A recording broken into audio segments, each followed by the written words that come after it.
Resident doctors suspend strike after government concessions.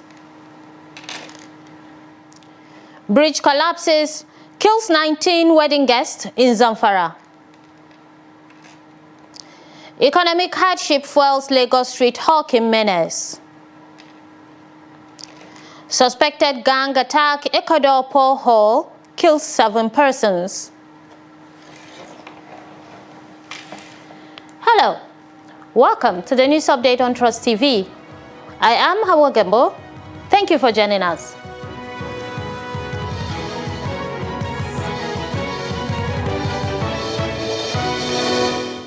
The Nigerian Association of Resident Doctors has suspended its warning strike just 2 days after it began. The doctors who downed tools on Friday morning called off the action on Saturday night, directing their members to resume duties today, Sunday.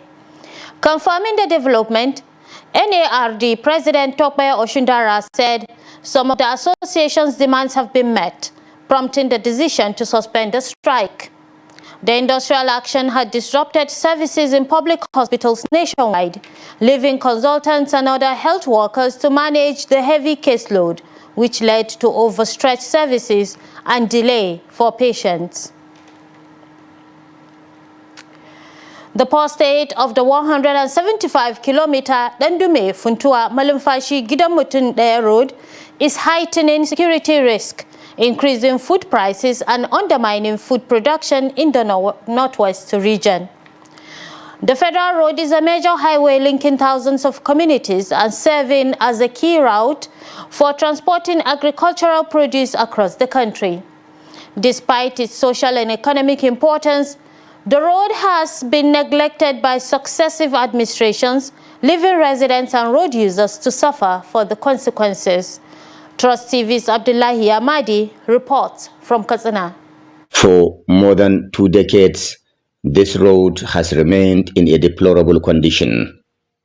It links Katsina with Kano State through Gozo, as well as Zaria and Birnin-Gwari in Kaduna State and Gusau in Zamfara. The pothole-riddled stretch has caused extensive damage to vehicles, disrupted trade, and slowed development across the region. The worst portions are between Dandume, Funtua, Bakori, Malumfashi, and Dai, areas many motorists now describe as death traps. The road's poor state undermines agricultural production, weakens emergency response, and leaves commuters vulnerable to insecurity in the Funtua zone. Now, if you want to go to Bakori, look at how the road is scattered. You cannot even speed 40. You cannot speed up to 40 in your car. Up to Mararabang, up to Dai. And nobody, there is no security in the night, there is nobody, and nobody can come out in that very night because of the bad roads. The bad roads are increasing insecurity. We are pleading with the government. They should come and rescue Katsina people, more especially from the senatorial zone. The bad condition of this road has increased security risks. It's just past 2 p.m. now. But in another 1 hour, we must leave, or hoodlums could strike. Dozens of vehicles break down here daily. It is both risky and counterproductive.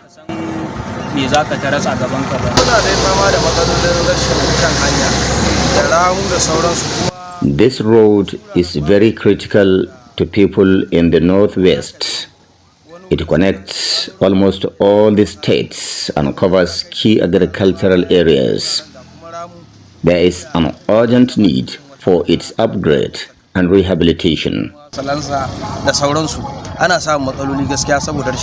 Similarly, traders dealing in agricultural produce say their businesses are suffering as the road threatens the free flow of goods across the area. They are appealing for urgent government intervention. Dandimi and Bakori are popular grains markets. Any setback here affects business across the region. The poor state of the road is already causing huge social and economic damage, worsened by insecurity ravaging the state.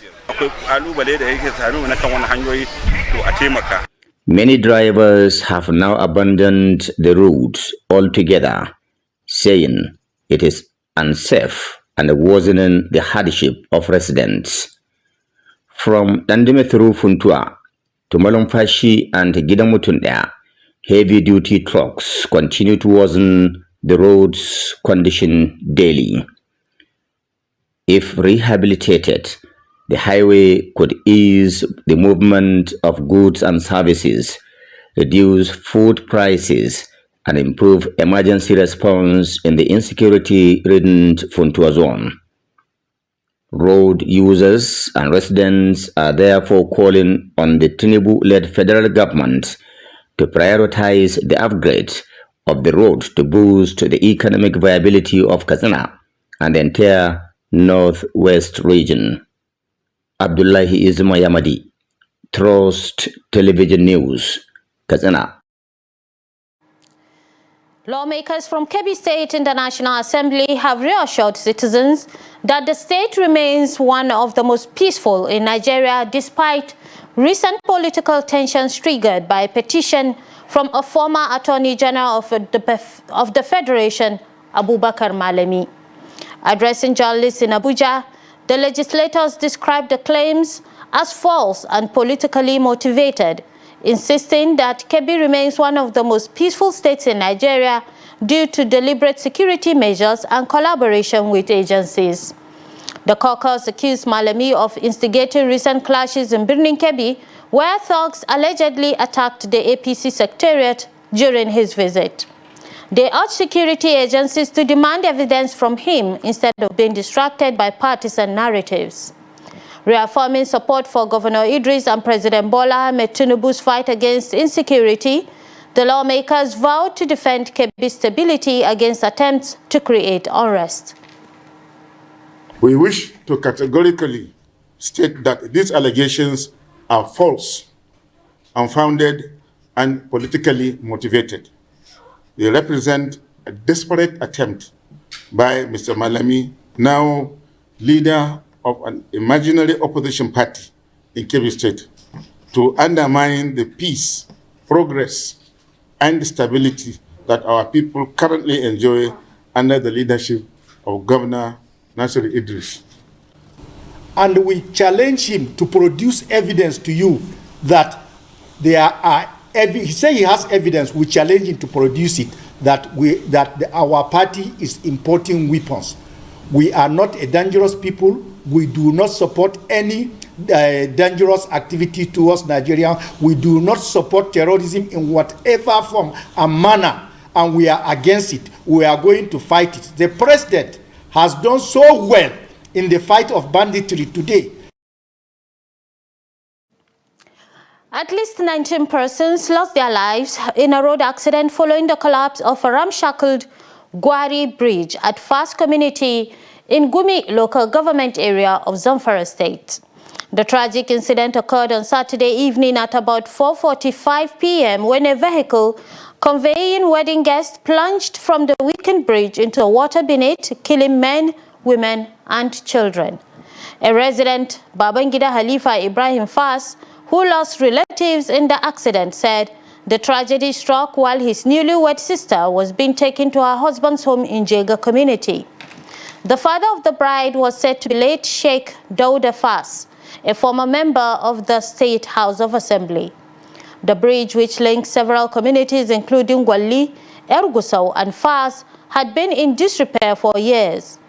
The bridge was initially rehabilitated during the administration of former Governor Abdulaziz Yari, but was eroded by heavy rainfall about 7 years ago, leaving residents to struggle with unsafe passage.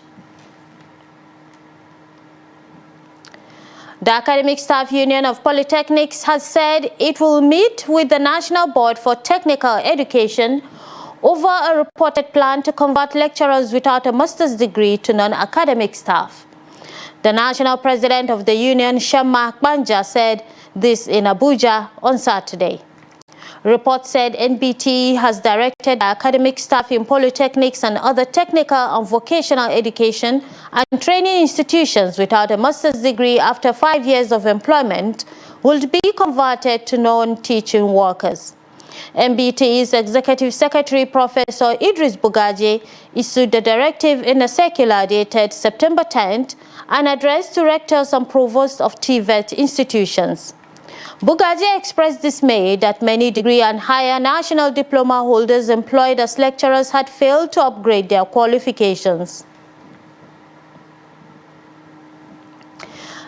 The Economic and Financial Crimes Commission, EFCC, has confirmed securing a court order for the detention of Chief Executive Officer of Sujimoto Luxury Construction Limited, Sijubimi Ogundele, who is being investigated by the Commission over failure to deliver 22 smart green schools projects in Enugu State after his company was paid over 5 billion naira by the state government. Sources at the EFCC said the remand order was obtained by the Commission as Ogundele would have to enable the Commission to investigate the suspect.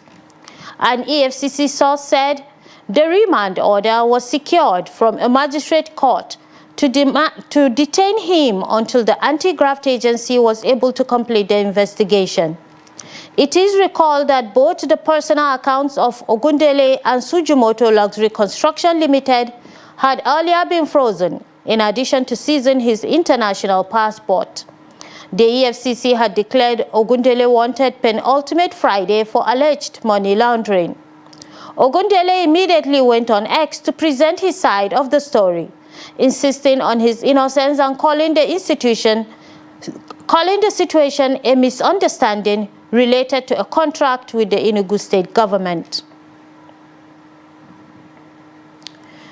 Scavenging and scrap metal trading have become a booming multi-billion naira industry in Nigeria. From refuse dumps in Kano to recycling plants run by foreign and local firms, thousands depend on the trade for survival. But behind the profit lies a story of controversy, security concerns, and tough government crackdowns. Abdul Aziz Ibrahim brings in this report. Across Nigeria, scavenging and scrap metal trading have grown into a multi-billion naira industry. With the rising global demand for metals such as copper, lithium, and aluminium, the recycling sector is booming. In Kano, at the heart of this chain are thousands of scavengers, men and boys who comb refuse dumps and abandoned sites for scraps that fuel their trade. Scavengers are the first link in the value chain that stretches from the streets to the warehouses of middlemen and finally to massive recycling plants run by both foreign and local companies. I set out by 9 a.m. to collect scraps. 1 kilo of metal is bought for 400 naira. Plastics for 250 naira and cartons for 100 naira. There are many places around here where they buy these items. I work under my boss who goes out to buy the scraps from different places, so we arrange them and we weigh them here. For the dealers who buy in bulk and supply industries, they say the business is lucrative. Some say they move as much as 4 tons of metal per week, though many report a recent drop in prices. Siyan batir, aluminium, copper, brass, tutiya. We buy batteries, aluminium, copper, brass, and other metals brought here from various states. We are thankful to Allah that the business is good. Now we are buying 1 kilo from 550 naira to 630 naira. A major challenge is the falling prices. In the past, we bought above 600 to even 750 naira per kilo. But because of the way business is these days, the companies that buy from us have reduced their prices. In Kano, more foreign-owned recycling plants are springing up, but rising demand has also fueled a darker side of the business. Scavengers are alleged to be responsible for removing manhole covers and breaking into compounds in search of iron. They are also accused of taking advantage of chaos and unrest to loot metals, sometimes even in broad daylight. Yet many scavengers insist they are engaged in legitimate work, work which they argue shouldn't warrant the constant stops and harassment by NSCDC officials. For us scavengers trying to make an honest living without stealing, we face a lot of challenges from civil defense officials who stop us on the road when we move with our wares. In this market, we have various sections, those who collect metals with scales and those who sell used and even new motorcycle spare parts. So we don't relent in handing over anyone caught looting metals. This and other measures we put in place have worked for us. As authorities crack down on vandalism and the importation of scrap from insurgency-affected regions, the challenge remains balancing security concerns with the economic opportunities of this booming global market. Abdulaziz Ibrahim, Trust TV News, Kano. This is the news update on Trust TV, coming up after the break. Economic hardship fuels Lagos street hawking menace.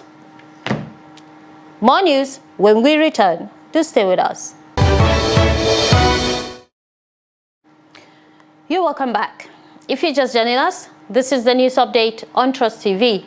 Now let's take a look at some of our top stories. Resident doctors suspend strike after government concessions. Bridge collapses, killing 19 wedding guests in Zamfara State. And now, let's move to other stories. One person has been confirmed dead following the collapse of a 3-story building at Alagomeji in the Yaba area of Lagos State. The National Emergency Management Agency, in its Day 2 incident report on Saturday, said the body of a male victim was recovered from the rubble during ongoing search and rescue operations. An earlier report indicated that 4 people had been rescued alive from the structure, which caved in at about 7:46 p.m. In a subsequent update, the agency confirmed that 1 body had been retrieved from the debris, even as efforts continue to ensure that no one is left trapped. Meanwhile, the Lagos State Fire Service reported that 8 construction workers had been rescued from the site of the collapsed building. Every day, from the early hours of the morning until late at night, hawkers navigate through the streets of Lagos between traffic lanes, markets, and busy junctions, selling everything from bottled and sachet water to clothes, drinks, snacks, phone accessories, and more. While residents acknowledge the convenience they offer, helping to save time and the stress of traveling long distance to purchase goods, this points to poverty, economic hardship, and limited access to resources as factors that have pushed many individuals, children included, into street hawking as a means of livelihood. Here's the report from our studios. Lagos, Nigeria's economic hub, is a bustling city with millions of residents, but not enough opportunities to go around. This lack of opportunity has driven many Lagosians into tough jobs just to survive, and one of the most common of these jobs is street hawking. These vendors, often young and determined, sell a wide range of goods on the streets, including food, snacks, herbal medicine, clothing, and phone accessories. But the question remains, why are there so many street hawkers in Lagos? And are people really patronizing them? One of the primary reasons behind the overwhelming number of street hawkers in Lagos is the country's high unemployment rates. Another contributing factor is the lack of adequate formal market spaces and infrastructure in Lagos.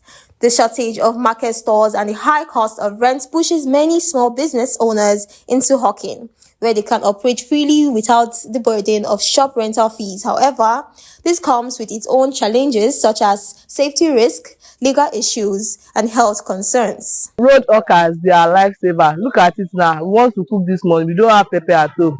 Instead of me going to the market to go and get the pepper, since he's nearby, I don't have choice than to buy from him. So he has saved me the stress of going to the market this morning like this. Like now, I want to buy something, and the place I'm going maybe is far, and the shop that are selling, they cannot open. So maybe I need something that ordered it. I'll say, okay, let me just rush and go and buy what I want. That is it, because shops that are not open on time, like 8 or 10, they are open. Street hawkers, they are adding more value to the society and good value to the society. Before any other shops they open, the street hawkers, when any other people around wants to buy anything, street hawkers sells and they make good things to the societies.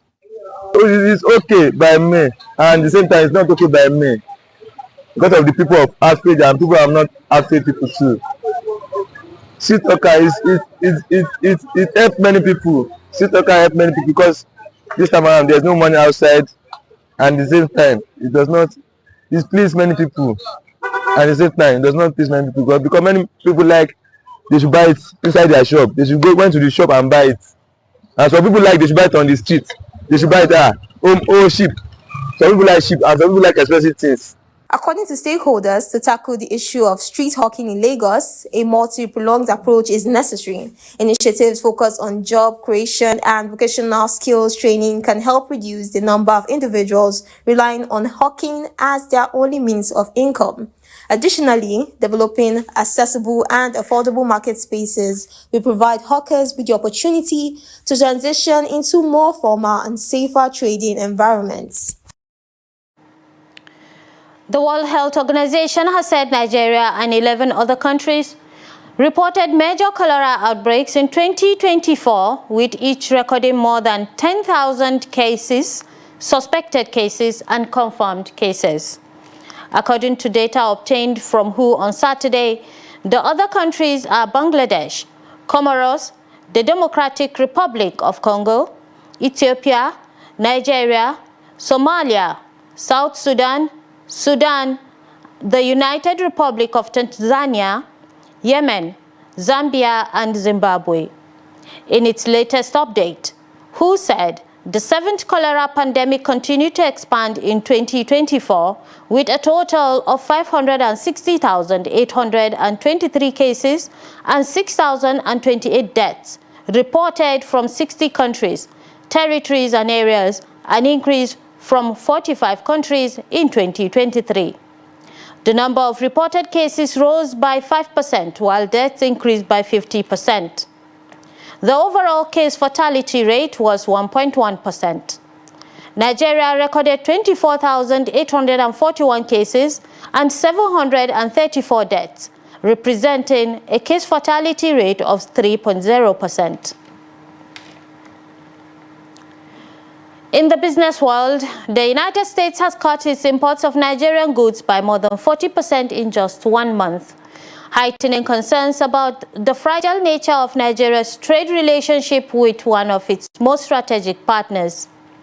Fresh figures from the U.S. Census Bureau and Bureau of Economic Analysis show that imports of Nigerian goods dropped from $639 million in June 2025 to $379 million in July, a staggering 41% decline. The collapse in imports coincided with a sharp fall in U.S. exports to Nigeria during the same month, from $990 million in June to $584 million in July.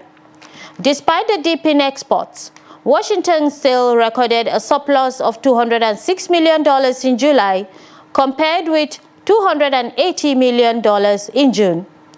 Between January and July 2025, America exported goods worth $3.92 billion to Nigeria, while importing $3.14 billion in return, leaving the U.S. with a year-to-year date surplus of $781 million.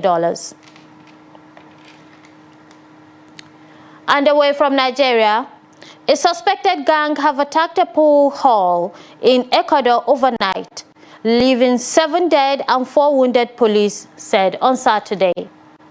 Videos posted on social media X showed gunmen, most of whom are masked, opening fire as people play billiards in Santo Domingo, 160 kilometers west of Quito.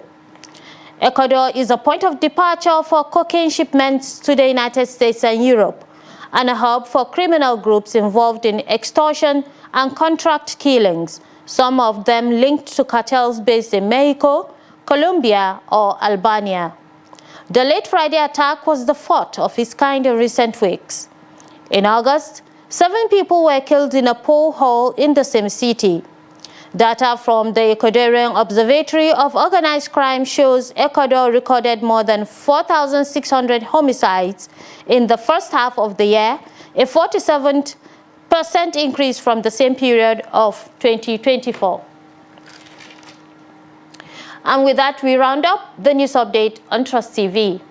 Do not forget to follow us across all media platforms and subscribe to our YouTube channel for a constant live stream of programs and documentaries. My name is Hawa Gambo, saying thank you for joining us and see you next time.